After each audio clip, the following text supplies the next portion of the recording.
A sad 2003 wallpaper email came from a banker. TV history altered with that email. Kevin O'Connor earned six figures at Bank of America and now anchors America's most trusted home program. He made $7 million, was nominated for Emmys, and started a business. But something is wrong. He won't mention Bob Vila. He criticizes HGTV. Show cast members leave. Strange tales are circulating regarding his fate. Kevin is ready to confess after months of hearsay. Even his biggest followers will be stunned by his words. Kevin O'Connor's narrative begins off-screen. It begins on a construction site. The house where he was born in 1968 or 1969 in Maplewood, New Jersey, never seemed finished. Dirt and scaffolding surrounded Kevin as a child. 4 brothers and 2 sisters. His dad was a building engineer, thus their house was often a job site. No youngsters rode bikes or played tag. Instead, they shared hammers and poured concrete. Kevin could measure wood, hang walls, and read blueprints before preschool. He learned to create a door while other students learned their times tables. Being wild and noisy was usual for him. He gained more than building skills there, so he understood how buildings function. Ultimately, that sense would distinguish him from other home improvement TV hosts. At 19, his life went bad. Kevin fainted unexpectedly in military training. He kept falling. A cardiac ailment was detected during medical testing. Not a minor issue. It made others doubt he could stay in the Army. Strange things happen here. All of his medical records since that diagnosis are gone. Gone. The cause was unknown.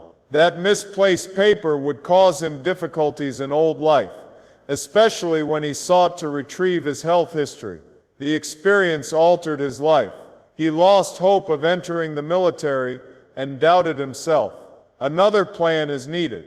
He had to reconsider everything, even what type of career he could have with a heart disease that wasn't on the documents.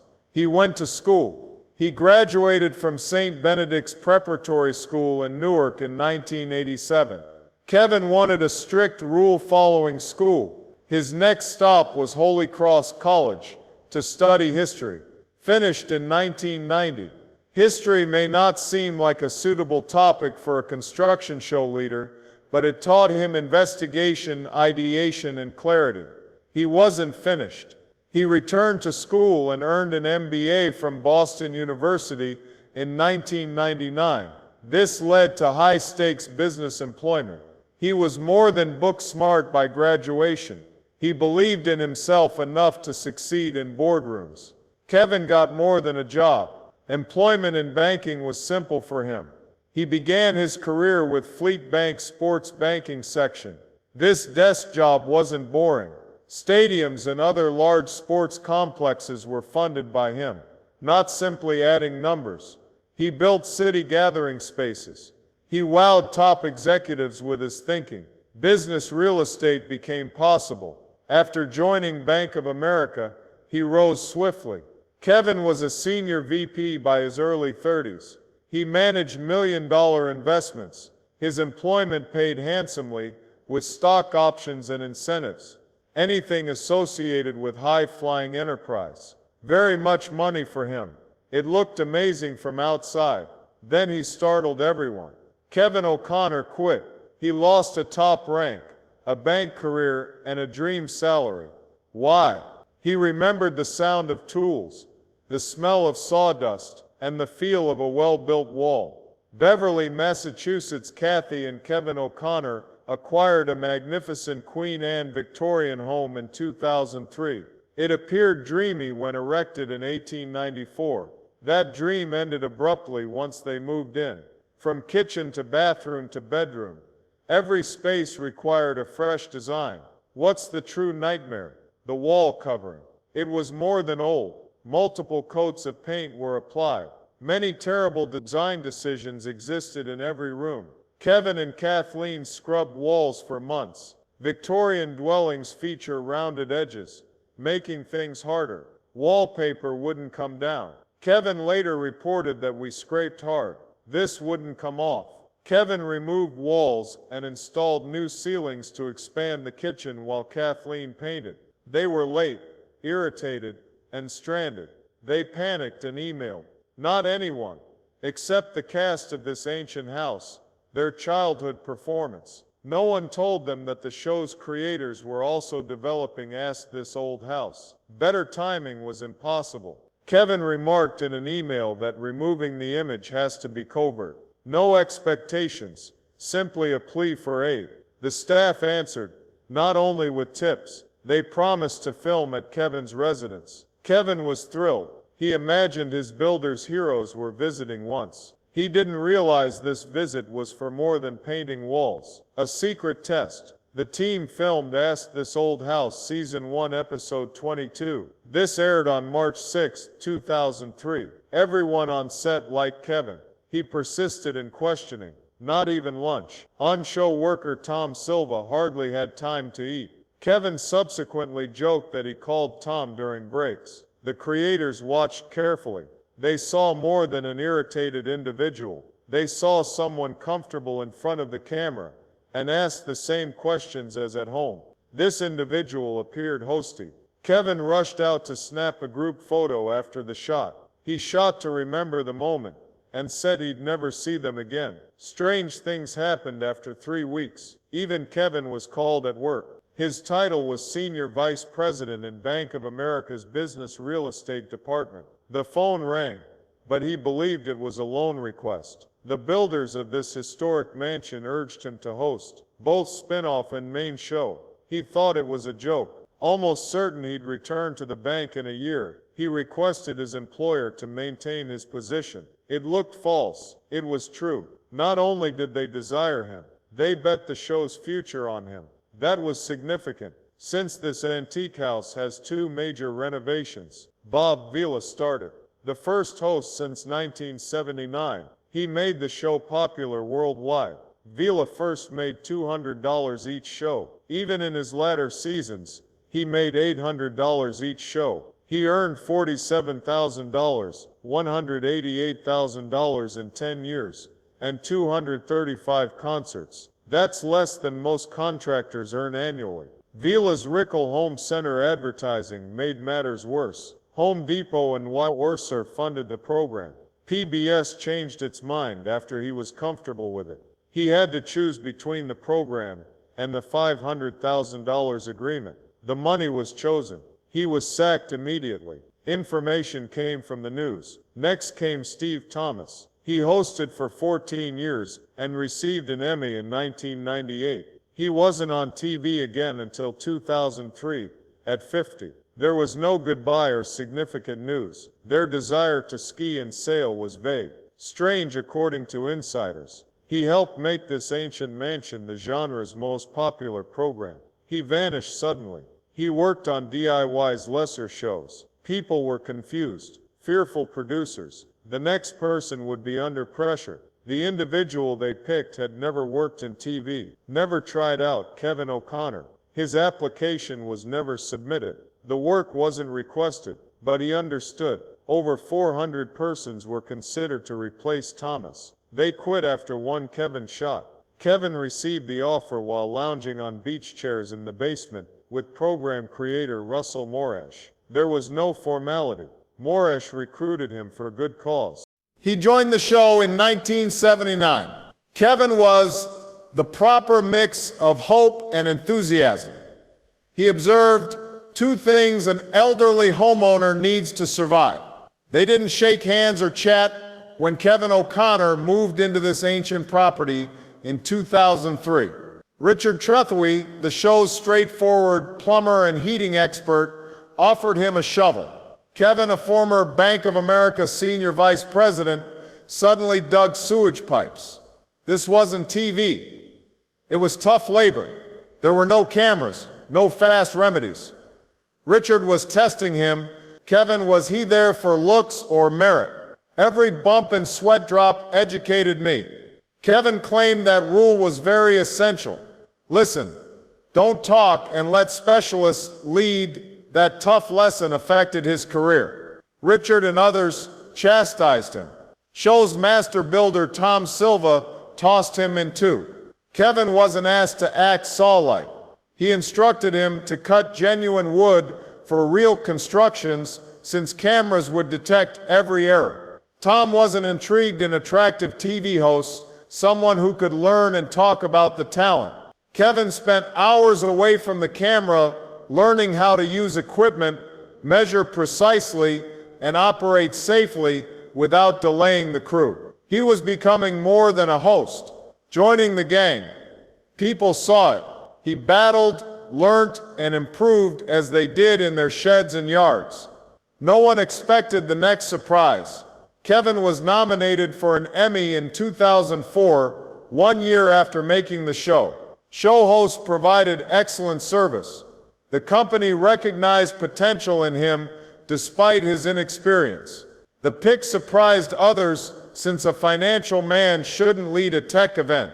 Both Bob Vela and Steve Thomas took years to become famous. Kevin did it in 1 season.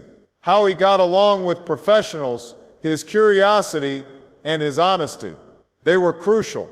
The Emmy nod proved that his duties went beyond hosting. He altered how people watch home improvement shows. Kevin altered in his early years. He decided he didn't like asking inquiries from the side. He adored diving in with a hammer and laying blocks. Getting steamy with crew, that changed everything. Kevin joined the class rather than simply watching and explaining. He collaborated after talking. The specialists taught and answered his inquiries. They taught millions simultaneously. People might relate to Kevin more with this look. It also gave the performance greater substance. That's what drew their eye. Ask This Old House was realistic too. From 2002, the show has been supposed to seem magazine-like. After Kevin joined, it grew. He was more than a house guest. He worked on actual houses and got messy. How he acquired the position was bizarre. He was found removing wallpaper at home. Zero TV experience. A man in need of assistance. By 2025, Kevin had starred for almost 20 years. He edited TV and print material for This Old House and oversaw the show. Kevin's transformation from finance to franchise creation was remarkable. He wasn't done. He began a 3rd show. Inside This Old House, the year he hosted it. It revealed the show's most renowned incidents' backstories. He worked at Bank of America and performed all 3 programs simultaneously, which is incredible. He resigned his work only once he was satisfied he could do this full-time. His carefulness accentuated his accomplishment. He didn't want fame. He was constructing something durable. Inside This Old House also presented the brand's history and immersed Kevin in house restoration. In 2010, he accomplished something no other This Old House host had.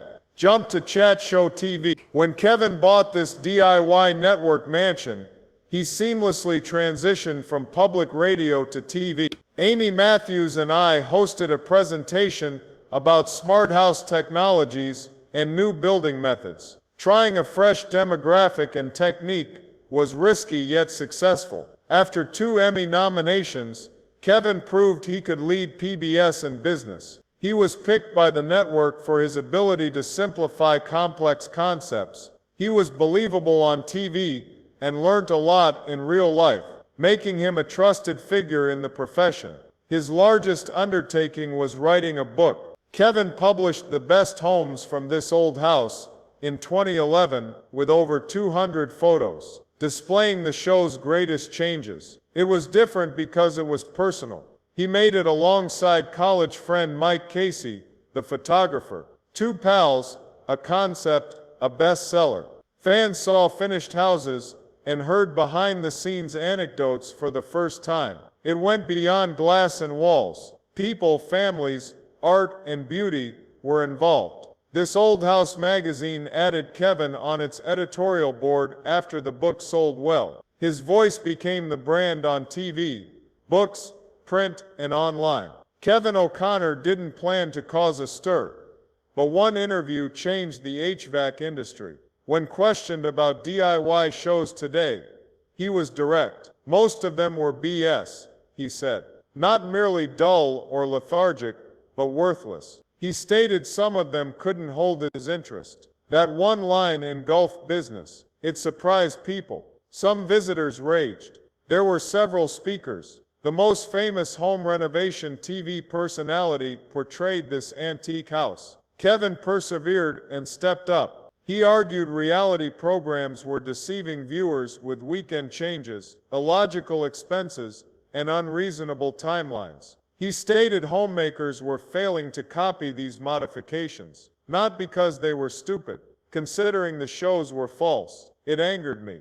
Those in the know admired his honesty. Some believed he was arrogant and trying to dominate home improvement instructors. Kevin was more than angry. It was obvious to him that this was no place for joy or learning.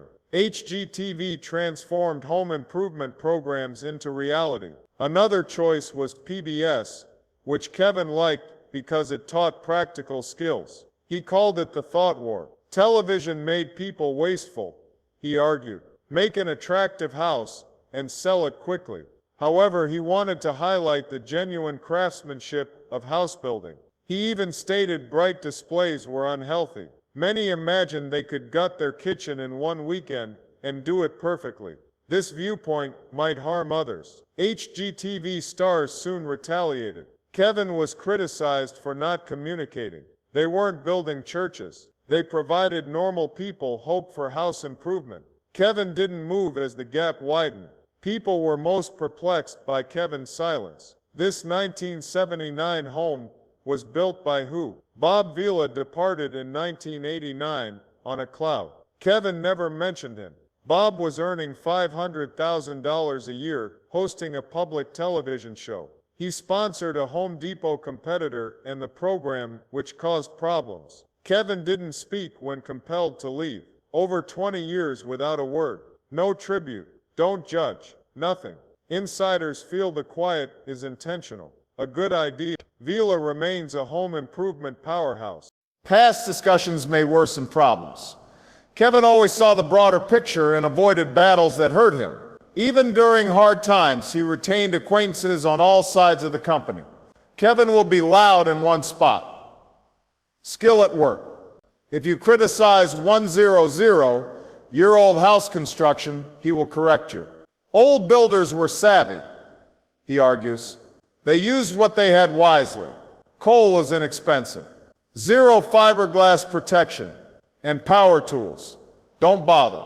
Some houses lacked insulation, however. It made sense then.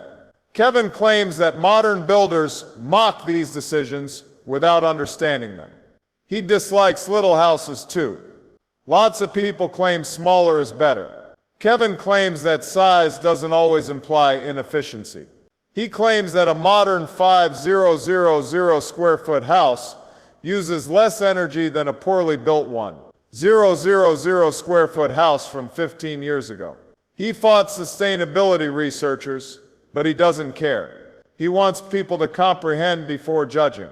All of these concepts come from a successful man. This old house and Ask This Old House earned Kevin $10,000 every program. By 2022, they had hosted over 380 episodes, earning millions from TV. Look at Bob Vila, who started at $200 each episode and ended at $800. More than 12 times Kevin's rate. He earned $500, $200 every season. About $15,000 now. But Kevin did it in 2 performances. Current estimates put his wealth between $5 million to $7.68 million. But TV isn't the sole moneymaker. Kevin is a famous speaker. He earns $15,000, $50,000 every speech. He doesn't only talk about hammers when he arrives. He revives whole enterprises. The 2024 Kentucky Gardening Trade Fair had him as the keynote speaker. His Crest-sponsored presentation focused on contracting's future, tools, and business developments. The discussions go beyond money. They involve power. Their connections enable him reach builders, producers, and business people. More than a host. an expert. That reach lets firms collaborate, spend, and make smart agreements. So Kevin's background comes in. Home banking fascinated him before TV. As a vice president at Fleet Bank and Bank of America, he arranged millions of euros in loans for businesses and sports teams. They gave him show secrets most TV hosts don't know. Money is carefully invested by him. He makes everything work. He makes money too. Bridge Stocks, his CEO firm, has received $5.1 million in cautious investment. These earn him $1.5 million annually. He didn't purchase his family a nice house either. He acquired in 1894 Hamilton, Massachusetts, Queen Anne Victoria. It's more than home. It's stunning and suits his brand and values. Kevin O'Connor didn't merely take over a show. He changed history. He sustained it through its toughest periods. The hardest part was October 2022. The ancient house's spirit, Norm Abram, left. He was there from 1979's first concert. That's 43 years of sweat, filth, and world-class craftsmanship. His skills went beyond building. Norm became the show's face after Bob Vila left. For years, Norm managed projects and explained the challenging portions. He even covered for Kevin when his son was born. Norm's departure seemed like the program lost its essence. Kevin didn't panic. He meticulously planned the shift. He prevented confusion. He gradually introduced additional characters while retaining Norm's essence on TV. Roger Cook also left in 2020 due to health difficulties. Roger joined the firm in 1982 and led landscaping quietly for over 40 years. He gave wisdom and calm to every yard. Kevin handled his absence with care. He carefully added her, making sure the show stayed like this ancient mansion, a restart. What Kevin did with these improvements was brilliant. He honored the past without dwelling on it. It wasn't simply replacements. He skillfully handed the mantle, preserving the show's spirit. Kevin continued when the group changed. He also saw TV viewing habits altering. He altered tactics without compromising the show's appeal. Bob Vila visited a site and explained everything in one 12-minute clip. In Kevin's early days, they shot 4 to 6 minute segments uncut. Modern individuals can't focus as long. Kevin modified. Camera shots now last seconds, not minutes. The portions are quicker, sharper, and tighter. Still, the show was never boring. His inquiries changed too. He began by asking, "What is this?" He then asked more detailed inquiries. "How does it work? Why is this done?" He used his 20-plus years of knowledge to give folks better answers without softening the tone for beginners. Kevin maintained the show's calm, deliberate pace. Some home programs complete 5 tasks in one episode. But this ancient house only undertakes 2 full makeovers every season. End of story. But each stage and difficulty are demonstrated and discussed. How matters too, not simply wow. Fans adore that. Kevin was ready for the digital age afterward. October 2019 marked Clear Story's launch. Home system storytelling show. It was smart, entertaining, and in-depth, not fluff. The lecture addressed everything from Windows to why Las Vegas might know how to lower water prices. The podcast is in the top 1% of all watched podcasts, and Apple awarded it 4.8 stars. This historic home did something courageous in 2021. This works with Roku. All 1,500 episodes of This Old House and Ask This Old House are now free. Even a 24-hour live station is available. Fans may watch on any device without a cable. Kevin continued. He co-founded This Old Toolbox, a DIY tool rental website. Not merely a commercial decision. The next step toward a goal seemed evident.